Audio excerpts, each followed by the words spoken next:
এই শিব খোলা ওটাই দুইটা উদ্দেশ্য, একটা হচ্ছে ধর্মস্থল, একটা হচ্ছে ট্যুরিজম।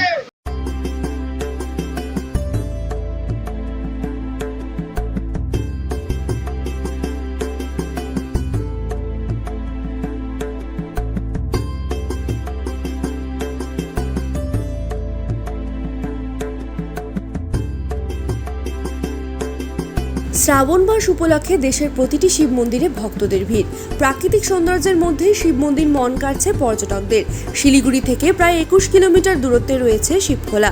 শিলিগুড়ি হয়ে রংটং হয়ে 2 চাকার গাড়িতে সহজেই পৌঁছানো যায় পাহাড়িয়া শিব মন্দির শিবখোলাতে। অন্যান্য দিন পুণ্যার্থীদের সংখ্যা কম থাকলেও বিশেষ করে সোমবার শিবের মাথায় জল ঢালতে সকাল থেকে ভিড় জমাচ্ছে প্রতিটি শিব মন্দিরের পাশাপাশি পাহাড়ের শিবখোলাতে পাহাড় ও সমতলের শিব ভক্তরা। পায়ে হেঁটে আঁকাবাঁকা পথ পেরিয়ে শিবখোলার শিবলিঙ্গে জল ঢেলে নিজের মনস্কামনা পূরণ করতে সোমবারও লক্ষ্য করা গেল প্রচুর ভক্তের সমাগম। পর্যটন স্থল হওয়াতে আরও বেশি পর্যটকদের আকর্ষণের কেন্দ্র হয়ে উঠেছে শিবখোলা। এছাড়াও ঘুরতে আসা ও পুজো দিতে আসা পুণ্যার্থীদের জন্য রয়েছে ভান্ডারের ব্যবস্থা। বিগত 3 বছর ধরেই মা কালী সেবা সমিতির পক্ষ থেকে শিবখোলাতে ভান্ডারার ব্যবস্থা করে আসছে স্বেচ্ছাসেবকেরা। অন্যদিকে প্রাকৃতিক সৌন্দর্যের মধ্যে পর্বতের উপর শিব মন্দিরে পুণ্যার্থীর পাশাপাশি পর্যটকদের বিশেষ আকর্ষণের কারণ হয়ে উঠেছে দার্জিলিং জেলার কার্শিয়াং মহকুমার শিবখোলা। এছাড়াও ঘুরতে আসা বা পুজো দিতে আসা কারোরই যাতে কোনো অসুবিধা না হয় তার জন্য স্বেচ্ছাসেবকদের পাশাপাশি কড়া নজরদারি রাখা হয়েছে প্রশাসনের পক্ষ থেকেও।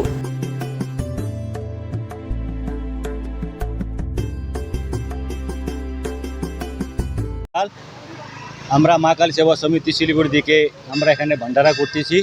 আমাদের এই ভান্ডারাটা হচ্ছে 3 বছর ধরে চলতেছে।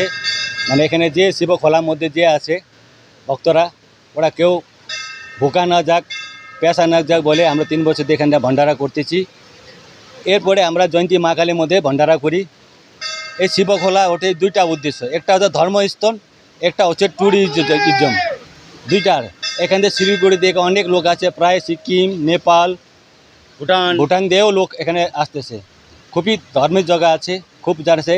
আর ভক্তদেরকে বলেন একবার শ্রাবণ মাসে আপনারা আসুন, এখানে থাকার জন্য আর খাওয়ার জন্য কোনো অসুবিধা নাই। মা কালী সেবা সমিতিকে তরফ থেকে এখানে ভান্ডারা চালু আছে। কোনো 24 ঘন্টা আমাদের ভান্ডারা নিঃশুল্ক ভান্ডারা আছে, থাকার জন্য নিঃশুল্ক সেবা আমরা দিচ্ছি। আর এখানে যে মন্দিরে যে সেবা সমিতি আছে ওদের আমাদের অনেক হেল্পফুল করতেছে।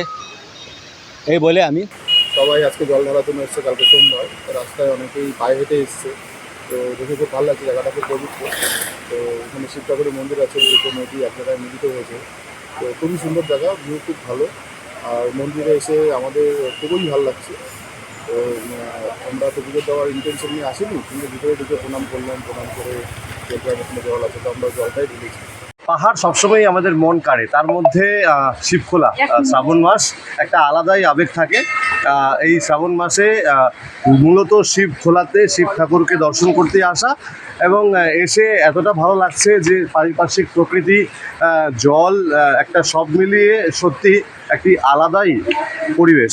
তার মধ্যে শ্রাবণ মাস শিব ঠাকুরকে পাশে পেয়েছি, আমরা জল ঢেলে নিয়েছি।